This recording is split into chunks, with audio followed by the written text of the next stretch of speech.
الحمد لله وكفى وسلام على عباده الذين اصطفى أما بعد فقال رسول الله صلى الله عليه وسلم الطاعة حسبي أو كما قال عليه الصلاة والسلام سبحان ربك رب العزة عما يصفون وسلام على المرسلين والحمد لله رب العالمين اللهم صل على سيدنا محمد وعلى آل سيدنا محمد وبارك وسلم اللهم صل على سيدنا محمد وعلى آل سيدنا محمد وبارك وسلم اللهم صل على سيدنا محمد وعلى آل سيدنا محمد وبارك وسلم الطاعت حسبی، طاعت میری عزت ہے۔ طاعت کا لفظ طوع سے نکلا ہے، اس کا مطلب ہوتا ہے کہ حکم کو ماننا، اور ایسے بندے کو مطیع کہتے ہیں۔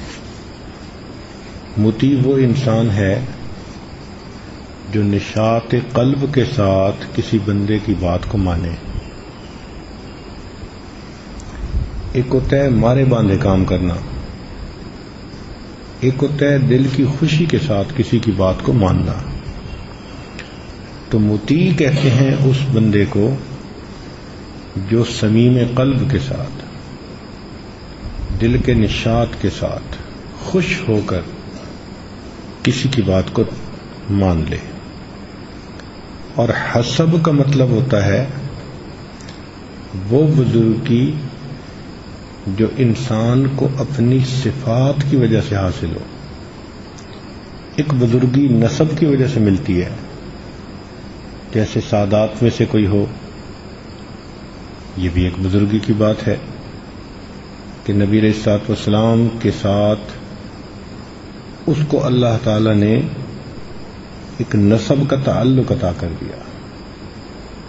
تو حسب کہتے ہیں وہ عزت، وہ بزرگی جو بندے کو صفات کی وجہ سے ملے۔ تو نبی علیہ السلام نے فرمایا الطاعت حسبی، کہ طاعت میری عزت ہے۔ اس حدیث پاک میں ایک بڑا راز بتایا گیا۔ عام طور پر لوگوں کو غلط فہمی ہوتی ہے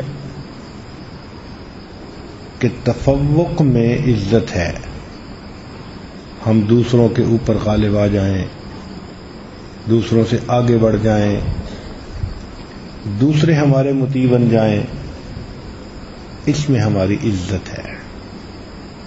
جبکہ نبی علیہ الصلوۃ والسلام تو ایک اور بات فرما رہے ہیں کہ جو انسان مان کر چلنے والا ہو اس کو عزت ملتی ہے، منوانے میں نہیں، ماننے میں عزت ہے۔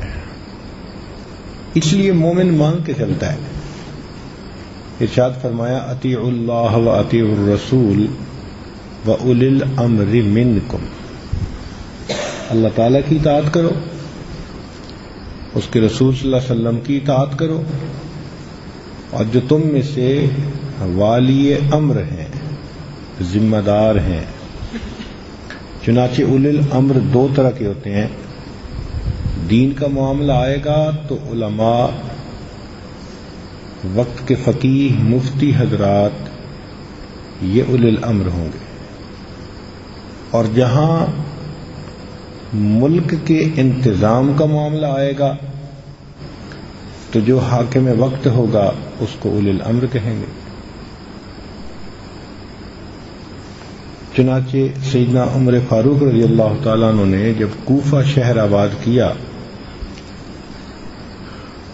تو اس کے بعد انہوں نے عبداللہ ابن مسعود رضی اللہ عنہ کو بھیجا اور عمار ابن یاسر رضی اللہ تعالیٰ عنہ کو بھیجا اور فرمایا کہ لوگوں، میں تمہاری طرف عمار ابن یاسر کو امیر بنا کے بھیج رہا ہوں اور عبداللہ ابن مسعود کو وزیر بنا کے بھیج رہا ہوں،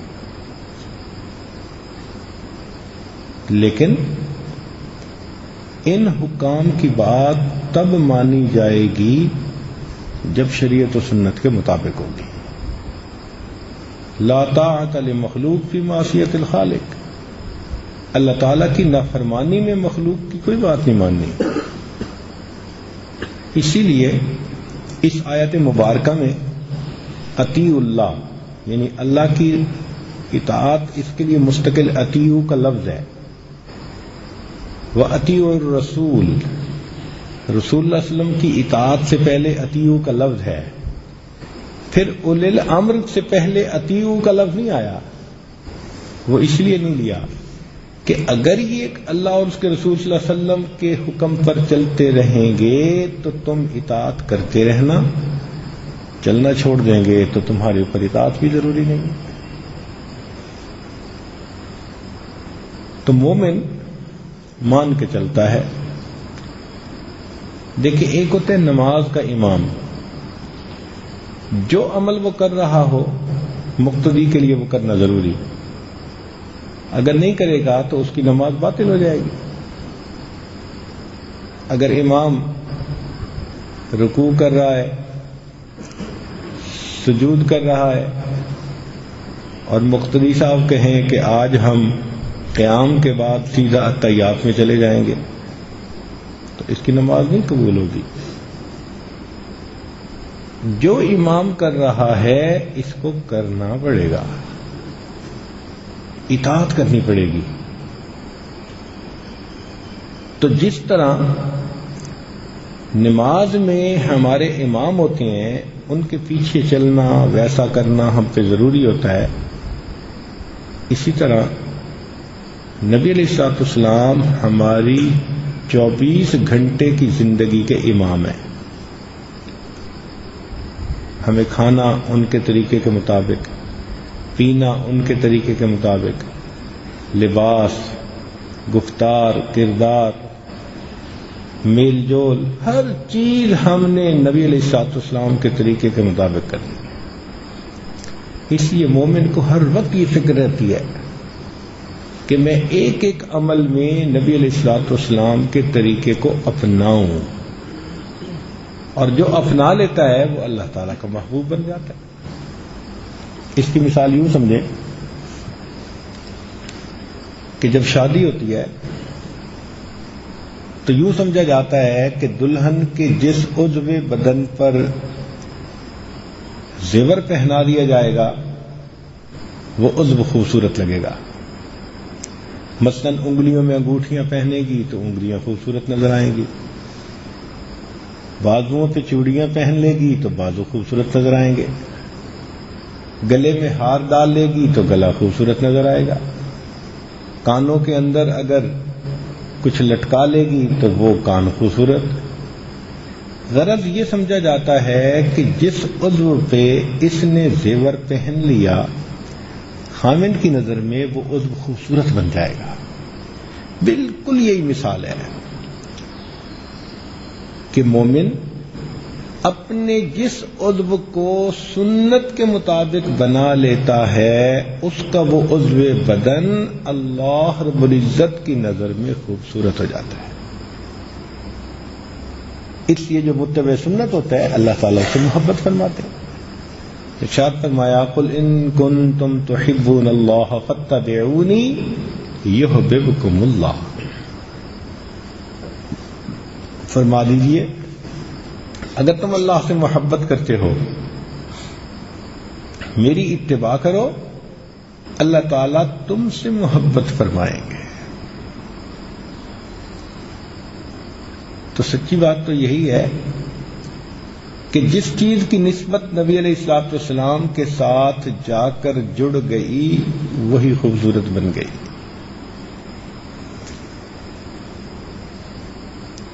اس لیے حضرات صحابہ کرام سنت کو اپناتے تھے اور اس معاملے میں بالکل نہیں شرماتے تھے. چنانچہ حذیفہ بن الیمان رضی اللہ تعالیٰ عنہ ایران کی طرف آئے تو کھانا کھاتے ہوئے لقمہ دسترخوان پہ گر گیا، انہوں نے اٹھا کے کھا لیا. سنت یہی ہے. تو ساتھ والے نے کہا کہ یہاں کے لوگ اس بات کو معیوب سمجھتے ہیں. تو انہوں نے آگے سے تاریخی جواب دیا، فرمایا اَأَتْرُكُ سُنَّةَ حَبِيبِي لِهَؤُلَاءِ الْحُمَقَاءِ، ان احمقوں کی وجہ سے میں اپنے حبیب کی سنت کو چھوڑ دوں گا. اس سے اندازہ لگائیں نا ان کے دل میں سنت کی کتنی عظمت ہوگی. اللہ. ہمارے بھائی ظہیر صاحب رحمۃ اللہ علیہ جو ہمارے اس ادارے کے پہلے ناظم تھے، مہد کے نہیں، جو ہم مہد کے ساتھ دوسرے کام کر رہے ہیں، اللہ نے ان کو بہت امیر گھرانے میں پیدا کیا اور بہت شہزادگی کی زندگی انہوں نے گزاری، کروڑوں پتی، لیکن سب کچھ کو اللہ کے لیے قربان کیا اور دین کے اس کام میں وہ یہاں پر آ گئے. باتیں تو بہت ہیں. ایک بات بتاتا ہوں کہ ایک مرتبہ وہ سفر کر رہے تھے، کسی پیٹرول اسٹیشن پر رکے، پانی پینا تھا، تو ایک صاحب نے انہیں پانی کا گلاس دیا، تو انہوں نے پانی کا گلاس لیا، نیچے زمین پر بیٹھ گئے، اکڑوں بیٹھتے ہیں جیسے، اور پانی پی کے پھر کھڑے ہو گئے. تو ایک آدمی کوئی مسافر قریب کھڑا تھا، وہ کہنے لگا مولانا کھڑے کھڑے بھی پی سکتے تھے کیا، نیچے بیٹھنا. تو جب اس نے یہ بات کی تو ظہیر صاحب نے جواب دیا کہ میں ایک لمحہ کے لیے نبی علیہ الصلوۃ والسلام کی سنت کو ترک نہیں کر سکتا. ایک لمحہ کے لیے میں اللہ رب العزت کی نافرمانی نہیں کر سکتا. نیچے بیٹھنے، پانی پینے اور پھر کھڑا ہونے میں تو بہت وقت لگتا ہے. جب یہ دل میں کیفیت ہو نا کہ میں ایک لمحے کے لیے اللہ تعالیٰ کی نافرمانی، نبی علیہ السلام کی سنت سے روگردانی نہیں کر سکتا، کہنے لگے کہ نیچے بیٹھنے میں، پانی پینے میں اور پھر کھڑا ہونے میں تو بہت وقت لگتا ہے. جب یہ دل کی چاہت ہوتی ہے نا، پھر اللہ کے ہاں قبولیت ہوتی ہے.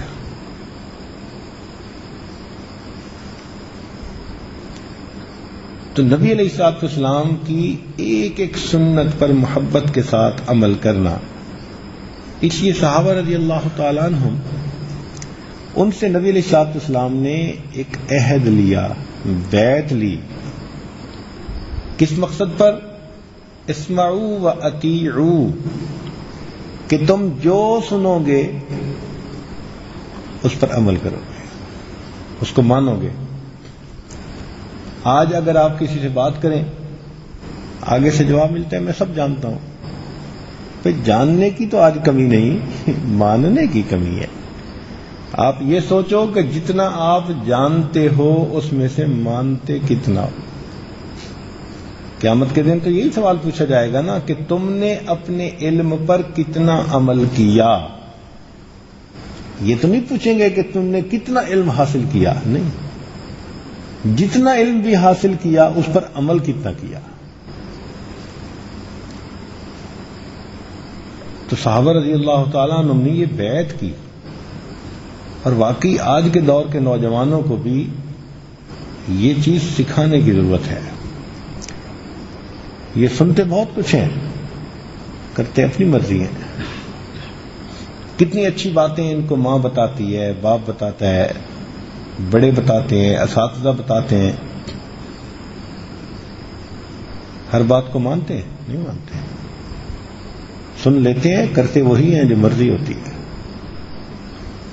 تو یہ جو ماننے میں کوتاہی ہے، اس کی وجہ سے قبولیت میں کوتاہی ہو جاتی ہے، کمی رہ جاتی ہے. جو اپنے آپ کو پیش کر دے. صحابہ رضی اللہ تعالیٰ عنہ کے ماننے کی تو یہ حالت تھی کہ ایک مرتبہ نبی علیہ السلام نے مسجد نبوی میں فرمایا کہ بیٹھ جاؤ. ایک صحابی مسجد نبوی میں داخل ہو رہے تھے، ایک قدم باہر تھا ایک اندر، تو جیسے سنا بیٹھ جاؤ وہی بیٹھ گئے کہ اب آگے حرکت کرنا اور پوزیشن کو بدلنا یہ بھی میرے لیے ٹھیک نہیں ہے. اس درجے کی اتباع جب حاصل ہوتی ہے تو پھر اللہ تعالیٰ اس بندے کو دنیا کے اندر عزتوں سے نوازتا ہے. اس لیے جو پہلے خادم بنتا ہے وقت آتے اللہ تعالیٰ اسی کو مخدوم بنا دیتے ہیں. اور آج تو شروع سے ہی مخدوم بننا چاہتے ہیں. میری مانی جائے، بیوی کہتی ہے میری مانی جائے، خاوند کہتے ہیں میری مانی جائے، ماں باپ کہتے ہیں ہماری مانی جائے، اولاد کہتی ہے ہماری مانی جائے. ہر کوئی منوانے پہ تلا ہوا ہے. یہ دل کے اندر شوق ہو کہ میں مان کے چلوں یہ بہت کم ہے. اور جن میں یہ شوق ہوتا ہے پھر اللہ تعالیٰ ایسے بچوں کو، ایسے نوجوانوں کو پھر وقت لگا دیتے ہیں.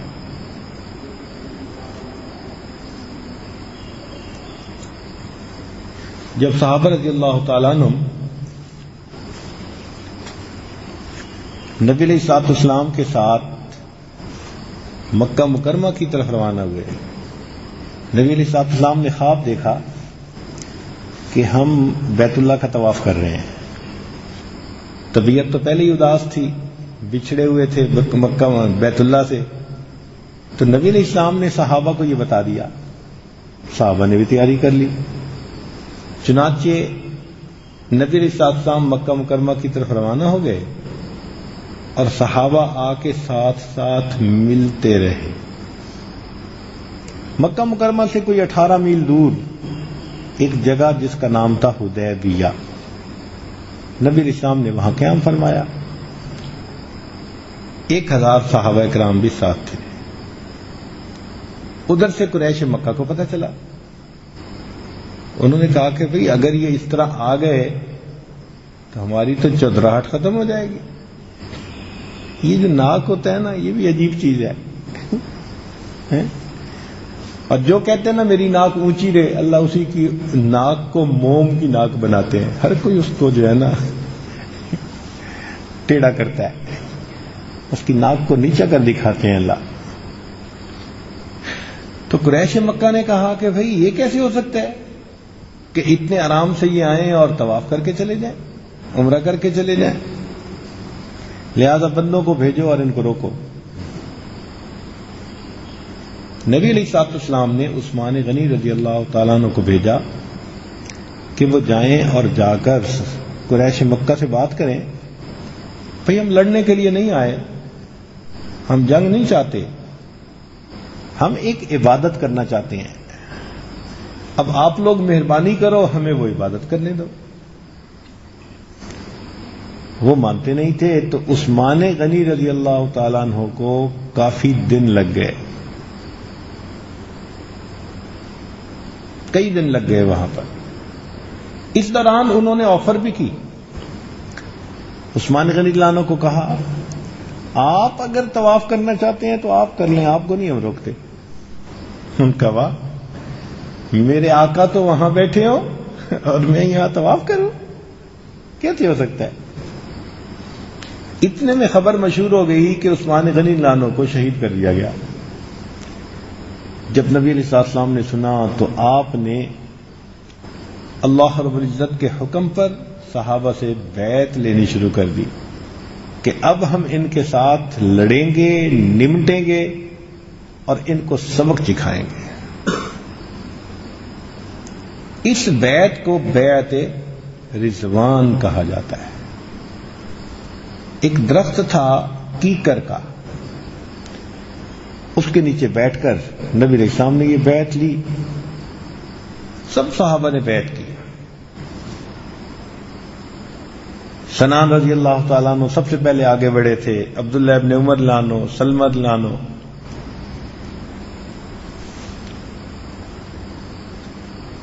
چنانچہ صحابہ رضی اللہ تعالیٰ عنہ پوری طرح ذہنی طور پہ تیار ہو گئے کہ اب ہم نے آگے بڑھنا ہے، اور یہ جو کافر ہے نا قریش مکہ، بس ان کے ساتھ دو دو ہاتھ ہم نے کرنے ہیں، نمٹنا ہے ان کے ساتھ۔ اب جب اس بیعت کا پتہ چلا کافروں کو، انہوں نے پھر سہیل بن عمر کو بھیجا۔ یہ ایک بندہ تھا جو بڑا باتونی آدمی تھا، سمجھدار تھا، اور بادشاہوں کے دربار میں جاتا تھا، اس کو بات کا سلیقہ آتا تھا۔ متولی کلام ہوتے ہیں نا بعض لوگ، بات کے دھنی ہوتے ہیں، تو یہ ایسا بندہ تھا، حالات کی ججمنٹ کرنا جانتا تھا۔ اس کو بھیجا کہ بھئی جاؤ۔ پہلے اور بھی چند لوگ آئے مگر ان کے ساتھ کوئی بات بنی نہیں۔ جب سہیل آیا تو نبی صاحب نے فرمایا اچھا سہیل آیا ہے، اب سہولت ہو جائے گی، آسانی سے ہے نا سہیل کا نام، تو فرمایا اب سہولت ہو جائے گی۔ چنانچہ آپس میں شرائط طے پائیں کہ اس سال تو مسلمان واپس چلے جائیں، اور اگلے سال آئیں تو پھر ہم ان کو عمرہ کرنے کی اجازت دیں گے۔ اور اس میں اس نے اور بھی شرطیں داخل کر دیں۔ کہنے لگا جی کہ جو مسلمان ہو جائے گا ہمارے لوگوں میں سے تو مسلمان اس کو واپس کریں گے، اور جو مسلمانوں میں سے کافر ہوگا ہم واپس نہیں کریں گے۔ کیسی شرطیں تھیں؟ سمجھ نہیں آتی تھی، اور نبی علیہ الصلوۃ والسلام ان شرائط پر آمادہ۔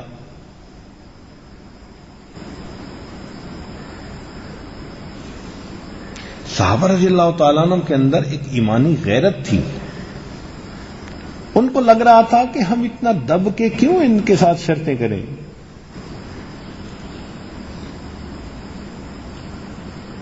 ان کو کہو کہ یہ ہمارے ساتھ لڑ لیں، نہ خنجر اٹھے گا نہ تلوار ان سے، یہ بازو میرے آزمائے ہوئے ہیں، ہم نے بدر احد میں آزمایا ہوا ہے ان کو، کیا ان سے گھبرانے اور ڈرنے کی ضرورت ہے؟ مگر نبی علیہ الصلوۃ والسلام اس بات پر آمادہ ہو گئے۔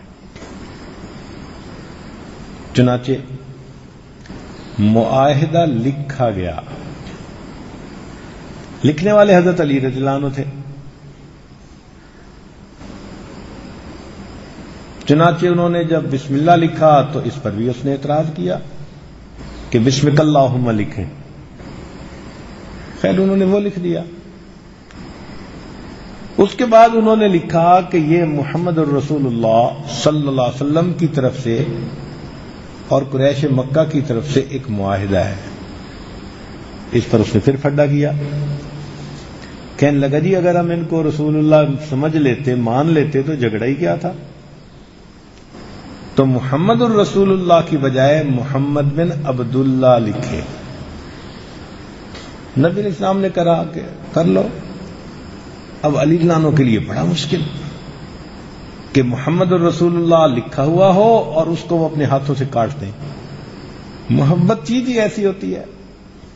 کہنے لگے نبی میرا دل نہیں مانتا۔ فرمایا علی تم ایسا کر لو، ایک وقت آئے گا تمہارے ساتھ بھی بالکل یہی صورتحال پیش آئے گی اور تمہیں بھی اپنے نام کے ساتھ لکھا ہوا لفظ کاٹنا پڑے گا۔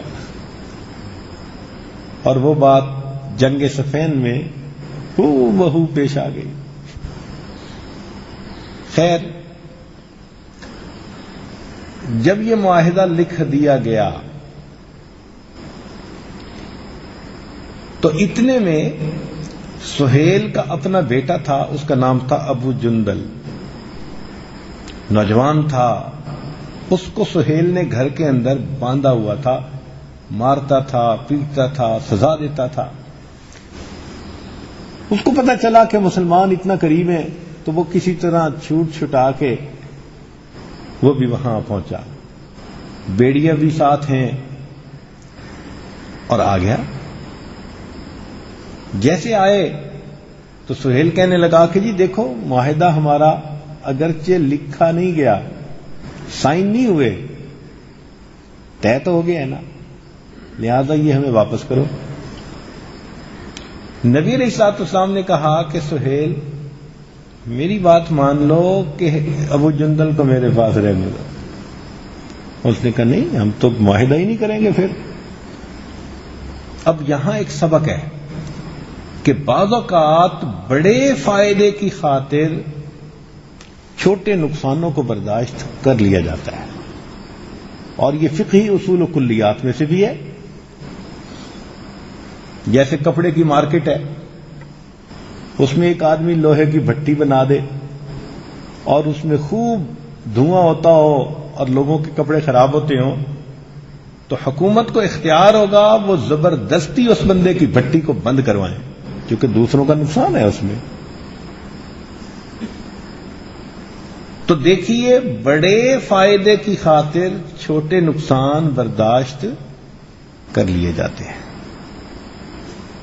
تو نبی علیہ الصلوۃ والسلام آمادہ ہو گئے. اب جب نبی علیہ السلام تیار ہو گئے تو سہیل اس وقت اٹھا اور اس نے مسلمانوں کے سامنے ابو جندل کو مارنا شروع کر دیا. تھپڑ مار رہا ہے اور ابو جندل رو رہے ہیں. آپ سوچ سکتے ہیں کہ اس وقت صحابہ کی کیفیت کیا ہوئی ہوگی. اللہ، بہت بڑی آزمائش تھی، بہت بڑی آزمائش تھی. چنانچہ مسلمانوں کے دل بہت دکھی ہوئے، حتیٰ کہ سیدنا عمر رضی اللہ تعالی عنہ نبی علیہ الصلوۃ والسلام کی خدمت میں حاضر ہوئے اور آ کر کہا کہ اے اللہ کے نبی صلی اللہ علیہ وسلم، کیا ہم دب کے کیوں اتنا وہ ان سے معاہدہ کر رہے ہیں؟ نبی اسلام نے فرمایا انی رسول اللہ، میں اللہ تعالیٰ کا رسول ہوں، وَلَسْتُ عَاصِي وَهُوَ ناصری، اور میں اللہ کی نافرمانی نہیں کر سکتا اور اللہ میرا مددگار ہے. عمر رضی اللہ عنہ نے بات سن لی، خاموش ہو گئے. آئے صدیق اکبر رضی اللہ عنہ کے پاس، ان سے بھی یہی بات کہی کہ ابو بکر ہم اتنا دب کے کیوں یہ سلو کر رہے ہیں؟ ان کا عمر تم جانتے ہو کہ نبی علیہ السلام اللہ کے رسول ہیں؟ جی. تم جانتے ہو کہ وہ اللہ کی نافرمانی نہیں کر سکتے، ان کے ساتھ اللہ کی مدد ہے. چنانچہ جو جواب نبی علیہ الصلوۃ والسلام نے عمر لانوں کو دیا تھا، ہو بہو وہی جواب ابو بکر صدیق لانوں نے دیا.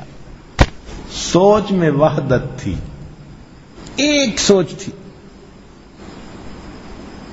چنانچہ عمر لانوں خاموش ہو گئے. اتنے میں نبی علیہ الصلوۃ والسلام نے صحابہ کو فرمایا بھئی تم جو اپنی قربانی کے جانور لائے تھے، اب وہ قربانی کا جانور تم قربان کر دو اور اپنے احرام اتار لو. کتنا مشکل کام ہے. تو نبی علیہ الصلوۃ والسلام تو یہ کہہ کے اپنے خیمے میں تشریف لے گئے اور صحابہ حیران بیٹھے ہوئے، سمجھ نہیں آتی، دل آمادہ نہیں ہو رہا کہ اللہ کے پیارے حبیب صلی اللہ علیہ وسلم نے خواب بھی دیکھا اور پھر ہم اتنا قریب آ کے احرام اتار کے واپس چلے جائیں. جیسے کوئی بندہ ہے متعجب نہیں ہوتا. صحابہ کی یہ حالت تھی. نبی علیہ الصلوۃ والسلام اپنے خیمے میں تشریف لے گئے تو ام سلمہ رضی اللہ تعالی عنہا وہ اس سفر میں آپ کے ساتھ تھی. آپ نے ان کو صورتحال بتائی کہ میں نے انہیں کہا ہے کہ قربانی کریں اور یہ ابھی تک بیٹھے ہیں سوچ رہے ہیں. تو ام سلمہ رضی اللہ تعالی عنہا ام المومنین نے بہت خوبصورت مشورہ دیا. انہوں نے کہا کہ اے اللہ کے پیارے حبیب صلی اللہ علیہ وسلم، محبت ان کے دل میں اتنی ہے اور شوق اتنا ہے عمرہ کرنے کا کہ دل آمادہ نہیں ان کے ہو رہے. آپ باہر تشریف لے جائیے، اپنے جانور کو قربان کر کے احرام اتار دیجئے. جو آپ کریں گے میں جانتی ہوں یہ سب وہی کریں گے. چنانچہ 100% ٹھیک مشورہ. نبی علیہ الصلوۃ والسلام نے آ کے جانور قربان کیا، احرام اتارا اور نبی علیہ السلام کو دیکھ کے صحابہ نے بھی وہی کام کیا۔ نبی علیہ السلام کی جو یہ بات مانی، سبحان اللہ، اس کے بدلے اللہ نے صحابہ کو مطاع بنا دیا۔ جزاء من جنس العمل، دل کے نہ چاہنے کے باوجود اللہ کے نبی کی بات مانی۔ نبی علیہ السلام نے فرمایا اصحابی النجوم بأیہم اقتدیتم اہتدیتم، تم جس کی اقتدا کرو گے ہدایت پا جاؤ۔ اللہ نے ان کو مقتدا بنا دیا۔ تو بھئی جو مطیع بنتا ہے نا، مطاع بعد میں وہی بنا کرتا ہے۔ جو خادم بنتا ہے بعد میں اسی کو اللہ مخدوم بناتے ہیں۔ تو عزیز طلباء، آپ جس عمر کے حصے میں ہیں، آپ کے لیے سب سے اہم کام یہ ہے کہ اپنے بڑوں کی بات کو ماننے کی عادت ڈالیں۔ کئی دفعہ انسان عادت نہیں ہوتی، خواہ بہانے بناتا ہے، وقت ضائع کرتا ہے، آج کل کرتا رہتا ہے اور وقت گزر جاتا ہے۔ تو ماننے کی عادت کہ بس میں نے سننا ہے اور میں نے سن کر اس کے اوپر عمل کرنا ہے۔ ہمارے حضرت رحمۃ اللہ علیہ فرماتے تھے، حضرت مرشد عالم رحمۃ اللہ علیہ، قربانی کے موقع پہ لوگ قربانی کے جانور پالتے ہیں، دمبا پالتے ہیں، بکرا پالتے ہیں۔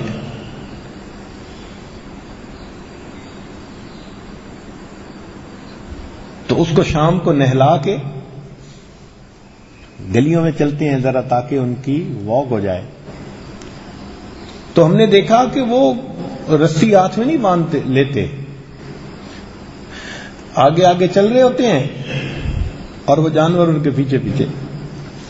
مالک چلتا ہے تو جانور بھی چلتا ہے، مالک کھڑا ہو جاتا ہے جانور بھی کھڑا ہو جاتا ہے، مالک ٹرن لیتا ہے جانور بھی ٹرن لیتا ہے۔ ہماری پنجابی زبان میں اس کو کہتے ہیں راکھواں لیلا، پالا ہوا ہے، مالک کی منشا کو پہچانتا ہے۔ تو سچی بات تو یہ کہ جو نوجوان اس جوانی کی عمر میں اپنے اساتذہ، اپنے مشائخ، بڑوں کے سامنے راکھواں لیلا بن کر رہے گا، آنے والے وقت میں اللہ اسی کو عزتوں سے نوازیں گے۔ نبی اسلام نے فرمایا الطاعت حسبی، طاعت میری عزت ہے، اللہ اس سے عزتیں دیتا ہے۔ تو تفوق میں عزت نہیں ہے، بڑا بننا، غالب آنا، اونچا بننا، بلکہ جو بڑا بننا چاہے اس کا آسان اور بہترین نسخہ کہ وہ چھوٹا بن جائے۔ بڑے بننے کا آسان نسخہ کہ انسان کیا کرے؟ چھوٹا بن جائے۔ اللہ اس کو بڑا بنائیں گے، وعدہ ہے اللہ رب العزت کا، من تواضع للہ رفعہ اللہ، جو اللہ کے لیے تواضع اختیار کرے گا اللہ اس کو بلندی عطا۔ اب جسے اللہ اٹھائے سوچو پھر اس کو کیا عزتیں ملیں گی۔ جس طرح اللہ تعالی نے ہمارے سامنے جانوروں کو مطیع کر دیا، اسی طرح اللہ تعالی نے امت کو نبی علیہ السلام کے سامنے مطیع بنا دیا۔ آج ہم جو کہتے ہیں جانور مانتے ہیں نا، دیکھو اونٹ کتنا بڑا ہوتا ہے، اور اس کی نکیل آپ کسی بچے کے ہاتھ میں دے دیں، وہ بچے کے پیچھے چلنا شروع کر دے گا۔ حالانکہ بچے کا کیا معاملہ، اونٹ ایک لات مارے تو بچہ کیا بڑے کی جو ہے ہڈی توڑ کے رکھ دے، لیکن اونٹ ایسا نہیں کرتا، جس کے ہاتھ میں نکیل پکڑا تو اسی کے پیچھے چلنا شروع کر دیتا ہے۔ اس کی یہ صفت اللہ کو اتنی پسند آئی، فرمایا افلا ينظرون الى الابل كيف خلقت، کیوں نہیں دیکھتے کہ ہم نے اونٹ کو کیسے پیدا کر دیا، نشانی ہے یہ میری۔ تو اسی طرح اپنے بڑوں کے سامنے رہے جس طرح کے ایک جانور اپنے آقا کے سامنے ہوتا ہے، مان کے چلے۔ اور اللہ تعالیٰ نے جانوروں کو کتنا مطیع بنا دیا. سب سے پہلے تو ان کی زبان ہی بند کر دی. اگر کبھی جانور بولتے ہوتے نا تو کبھی گدھا باتیں کر رہا ہوتا, کبھی گھوڑا کہہ رہا ہوتا, مالک صاحب کو کہہ رہا ہوتا کہ جناب آپ کو میری بھوک کا خیال کوئی نہیں, خود تو پراٹھے کھا رہے ہیں بیٹھے ہوئے گھر میں اور مجھے آپ نے خشک گھاس بھی نہیں ڈالی. جناب آپ نے مجھے رات کو سردی میں کھڑا رکھا, اندر کمرے میں باندھا ہی نہیں, خود تو بیوی کے ساتھ لحاف میں جا کے سوئے اور ہمارے لیے صحن کی سردی ہمیں اندر چھت کے نیچے ہی باندھ دیتے. اور اگر یہ بولتا کہ جناب کل میں بہت تھک گیا ہوں لہذا آج میں میڈیکل لیو پہ ہوں, تو ہمارا کیا بنتا؟ واہ میرے مولا, اللہ تعالیٰ نے جانوروں کی زبان بندی کر دی کہ جو مالک کہے یہ اس کو مانے, آگے سے عذر کی میم میخ نکالنے کی گنجائش ہی نہ ہو. تو بھئی جیسے جانور اپنے مالک کے مطیع ہیں, ہم اسی طرح نبی علیہ الصلوۃ والسلام کے مطیع ہیں. پھر یہ کہنا جی کہ یہ ایسے کیوں ہے جی, وہ جی شریعت میں پردہ کیوں ہے, اس قسم کی باتیں انسان کے لیے گراوٹ کا سبب بنتی ہیں. بس اتنا پتہ چل گیا کہ یہ اللہ کا حکم ہے, اب اس کے اوپر عمل کر لو. بے چون و چرا اس کو مان لو. گھوڑے کو دیکھو, مالک پالتا ہے کہ میں اس کے اوپر بیٹھ کر اللہ کے دین کی سربلندی کے لیے اللہ کے راستے میں نکلوں گا.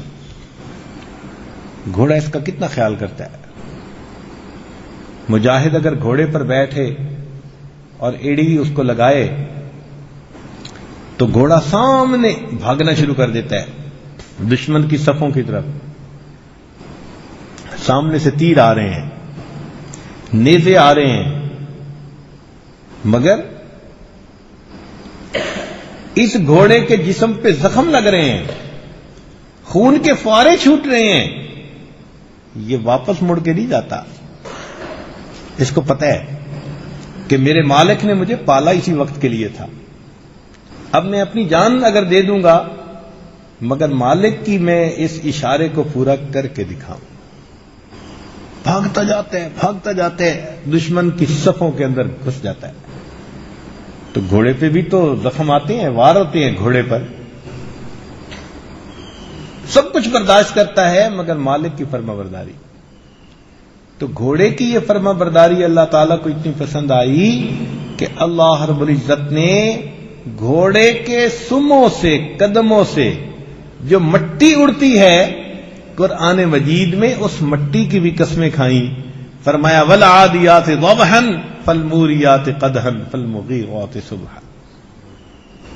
تو بھئی یہ فرما برداری اللہ کو بہت پسند ہے. تو آپ بھی دل میں یہ نیت کر لیجئے کہ ہم اپنے بڑوں کی باتیں مانیں گے. کیوں جی؟ اپنے بڑوں کی باتیں مانیں گے. اب ناظم صاحب کہتے ہیں کہ بھئی کسی کی چیز بغیر اجازت استعمال نہ کرو, تو مانتے ہیں؟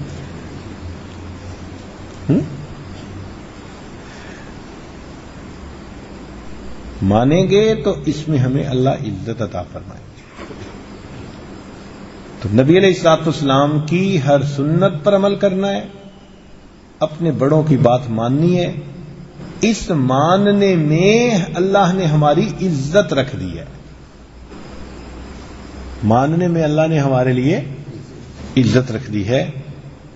اس لیے ہمارے بزرگوں نے فرمایا نظر بر قدم, نظر بر قدم. کیا مطلب؟ لوگ عام مطلب یہ سمجھتے ہیں کہ جی چلتے ہوئے قدم پہ نظر رکھے. ٹھیک ہے, یہ بھی ایک ٹھیک معنی ہے, لیکن مشائخ کا اصل مقصد یہ تھا نظر بر قدم کہ یہ سالک اپنی زندگی گزارنے کے لیے نبی علیہ الصلوۃ والسلام کے قدموں پر نظر رکھے. جیسے محبوب چلے ویسا ہی چلے، جو کام کیا ویسا ہی کرے، نبی علیہ السلام کے قدموں پر نظر رکھے۔ اس موقع پہ نبی علیہ السلام نے کیا کیا؟ اس کو کہتے ہیں حال کے امر کو پہچاننا، کہ اس موقع پر شریعت کا کیا حکم ہے، بس میں نے اس پر عمل کرنا ہے۔ اطاعت کی معراج یہ ہے کہ مکروہات شرعیہ مکروہات طبعیہ بن جائیں، جن چیزوں سے شریعت نے کراہت کا حکم دیا طبیعت بھی ان سے کراہت بن جائے۔ ایسے بندے کو اللہ کے ہاں عزتیں ملتی ہیں اور وہ اللہ تعالی کا محبوب بنتا ہے۔ وہی سمجھا جائے گا شیدائے جمال مصطفیٰ، وہی سمجھا جائے گا شیدائے جمال مصطفیٰ، جس کا قال قال مصطفیٰ ہو حال حال مصطفیٰ۔ کلام کرے تو وہ بھی نبی علیہ السلام کے حکم کا، عمل کرے تو نبی علیہ السلام کے حکم کا۔ اللہ رب العزت ہمیں بھی اطاعت کی سعادت عطا فرما دے۔ صحابہ کرام کو یہ سعادت ملی، پھر دیکھو اللہ نے ان کو کیا عزتیں دی۔ خدا شاہد یہ ان کے فیض صحبت کا نتیجہ تھا، شہنشاہ گر پڑے قدموں میں جب ان کے غلام۔ نبی علیہ السلام کے غلام آتے تھے، وقت کے بادشاہ ان کے قدموں میں پڑ جاتے تھے۔ ایسی عزتوں سے اللہ نے ان کا نوازا۔ چڑھتے سورج سے تاج مانگا، سمندروں سے خراج مانگا، یوں اللہ نے ان کو عزتوں سے نوازا تھا۔ تو اس لیے عزیز طلباء ہمیں بھی چاہیے کہ ہم اپنی عزت کس میں محسوس کریں؟ ماننے میں۔ یہ ماننا عیب نہیں ہے، ماننا ذلت نہیں ہے، بلکہ ماننا عزت ہے۔ اللہ تعالی ہمیں یہ عزت عطا فرمائے۔ وآخر دعوانا ان الحمدللہ۔